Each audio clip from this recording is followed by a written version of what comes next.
Salut les filles, j'espère que vous allez bien. Aujourd'hui on est jeudi 16 juillet ou 17 juillet et j'ai décidé de vous tourner une journée dans mon assiette. Donc aujourd'hui je vais vous montrer tout ce que je mange, les petites recettes etc. Et puis j'espère que ça va vous plaire. Je veux juste vous préciser que je ne mange pas de viande, voilà, et très peu de poisson. Donc aujourd'hui l'assiette va être principalement végétarienne. Donc j'espère que ça va vous plaire et c'est parti!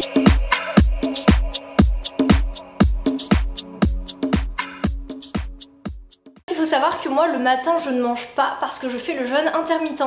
Donc c'est à dire que je ne vais pas manger sur une plage horaire de 16h. Donc en fait j'arrête de manger le soir à 20h et je reprends le lendemain matin à midi. Je vous avais expliqué ça dans une de mes anciennes vidéos, c'était un vlog il me semble. Je vous mettrai dans le petit sur le côté ici ou là, je sais jamais. Voilà, j'ai beaucoup de chance, mon père me presse des jus tous les matins.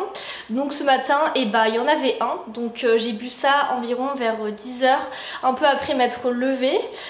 Donc voilà, le matin je bois mon petit jus d'orange et ça me donne assez d'énergie pour tenir jusqu'au midi. Alors je sais que pendant le jeûne intermittent on n'est pas censé boire du jus d'orange en fait. Il n'y a que le thé et le café qui sont autorisés. Mais bon voilà, moi je m'autorise ce petit plaisir. Et puis franchement un jus d'orange pressé maison, c'est délicieux autant au goût que pour la santé. Donc pourquoi se priver? Quelque chose que je ne vous ai pas dit, c'est que je prends tous les matins de l'huile de foie de morue, comme ceci, de la marque Solgar. En fait j'en prends une capsule tous les matins. Je fais ça en cure 100 jours par an parce qu'il y en a 100 là-dedans. Donc voilà, un tiers de l'année à peu près je fais cette petite cure. C'est excellent l'huile de foie de morue pour la santé, c'est riche en vitamine A et D. Donc voilà, je prends ça tous les matins. Ce midi je vais faire une espèce de petite salade où je vais mettre un peu plein d'ingrédients et cette salade elle est trop bonne, je la fais plusieurs fois par semaine et c'est un délice. Alors le premier ingrédient c'est en fait la base de la salade, ça va être du quinoa qu'on va faire chauffer, je vais vous montrer tout ça après. Ensuite je mets plusieurs légumes différents, ça dépend en fonction des saisons et de ce que j'ai dans mon frigo, mais en général c'est des poivrons et des courgettes et je pense que je vais même rajouter une tomate. Donc voilà, ce midi on va être 4 à manger, donc vous pouvez en mettre moins ou plus. Il faut vraiment adapter en fonction de combien vous allez être et si vous souhaitez en garder pour plus tard dans la semaine. Donc voilà, moi j'ai 2 poivrons, j'ai 2 courgettes, j'ai également une tomate et parce que j'aime trop ça, je mets de la feta en plus parce que c'est genre trop bon. Et après je vais venir arroser avec un petit filet d'huile d'olive. Voilà, je vais vous montrer tout ça. Je vais couper la courgette comme ceci. En fait je vais l'éplucher assez grossièrement parce que déjà de 1 elle est bio, en plus je l'ai rincée. Et elle va être cuite, donc de toute façon pas besoin que ce soit hyper bien épluché.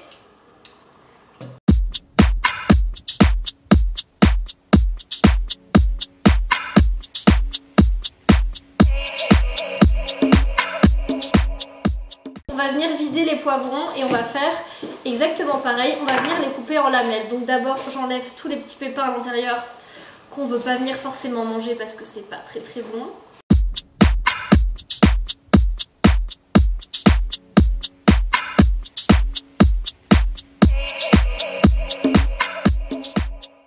Maintenant on a notre petite poêle avec tous les légumes. Donc là on a des courgettes, là on a des poivrons verts et là on a des poivrons rouges. Et on va venir faire chauffer tout ça à feu moyen pendant à peu près 10 minutes, le temps que ça cuise bien. Et ensuite on va venir ajouter le quinoa et le fromage, c'est parti. Là j'ai mon petit mélange qui cuit très tranquillement. Je vais venir ajouter une petite lichette d'huile d'olive parce que l'huile d'olive c'est la vie et que c'est quand même trop bon. Donc voilà, j'en mets quand même de manière assez généreuse et je vais venir attendre que tout ça cuise tranquillement. Donc une fois que mon eau bout bien, comme vous pouvez le voir, je vais venir ajouter du quinoa. Voilà, je mesure absolument pas parce que franchement j'ai l'habitude de tout le temps tout faire à l'œil. Mais je vais venir quand même rajouter une bonne portion de quinoa parce qu'on est nombreux à manger ce midi. Donc voilà, là je pense que j'ai dû mettre à peu près 300 g de quinoa je pense. Voilà, j'ai mis mon petit quinoa dans la casserole. On me dit que c'est prêt dans 10-15 minutes. Enfin on me dit, c'est écrit sur le paquet. Donc voilà, je vais le surveiller de près. Et en attendant j'ai toujours mes petits légumes qui cuisent ici. Et en attendant je vais venir couper la feta et la tomate. Voilà. Maintenant on va venir ajouter à la feta la tomate. Mais vous pouvez vraiment ajouter tous les légumes que vous avez. Vous pouvez même mettre du concombre ou quoi, franchement c'est délicieux. Et voilà ce que ça donne, ça a l'air tellement bon. Donc du coup j'ai rajouté les légumes qui étaient cuits, j'ai également mis du quinoa et j'ai mis quelques graines de courge. Et là je vais venir ajouter l'huile d'olive pour donner un petit peu de goût parce que j'aime tellement le goût de l'huile d'olive. Hop hop hop, on en met assez généreusement et voilà. Et je pense que ça va être une tuerie. Et en plus c'est super healthy, donc que demander de plus. Du coup voilà mon bol de ce midi, ça a l'air trop bon. On va goûter ensemble, je pense que ça va être une tuerie. C'est parti.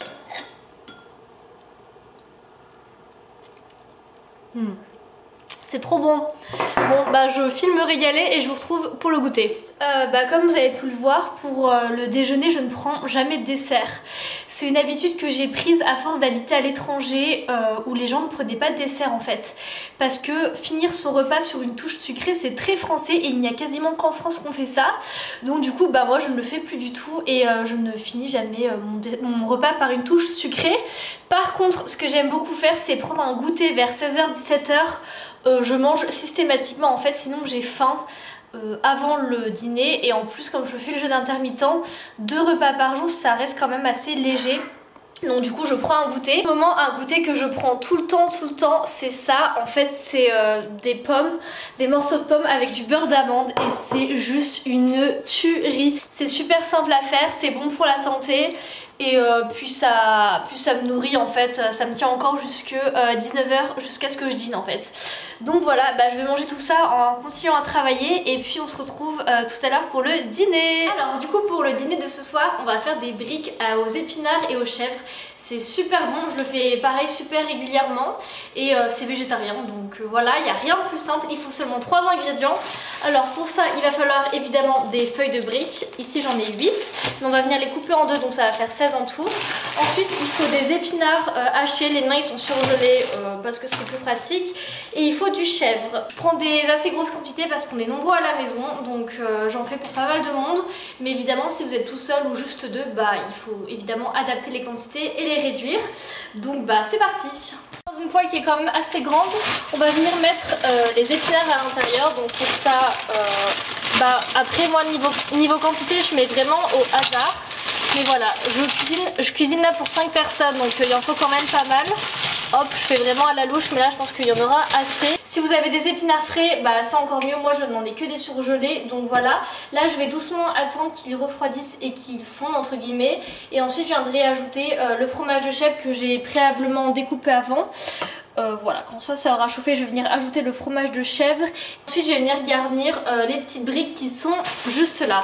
Donc c'est parti. Une fois que les épinards sont bien fondus, je vais venir ajouter le fromage de chèvre directement dans la poêle en fait, qui est encore bien chaude. J'ai pas du tout éteint le feu ou quoi.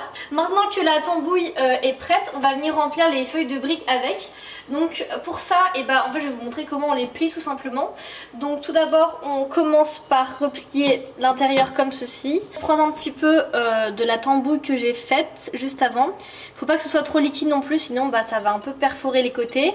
Et hop, je vais venir replier en triangle comme ceci pour faire une feuille de brique.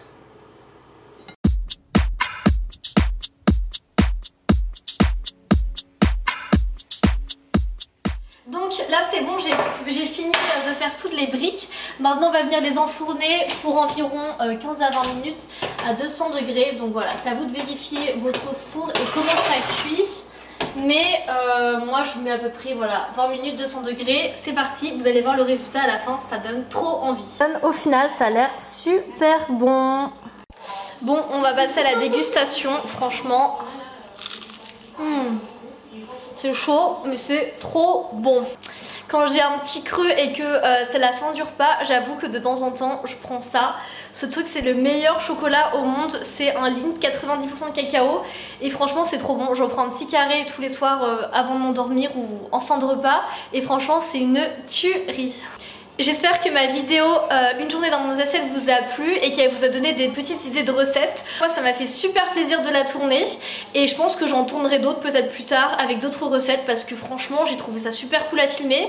Donc voilà, je vous fais plein de bisous et je vous dis à très vite dans une prochaine vidéo. Bye!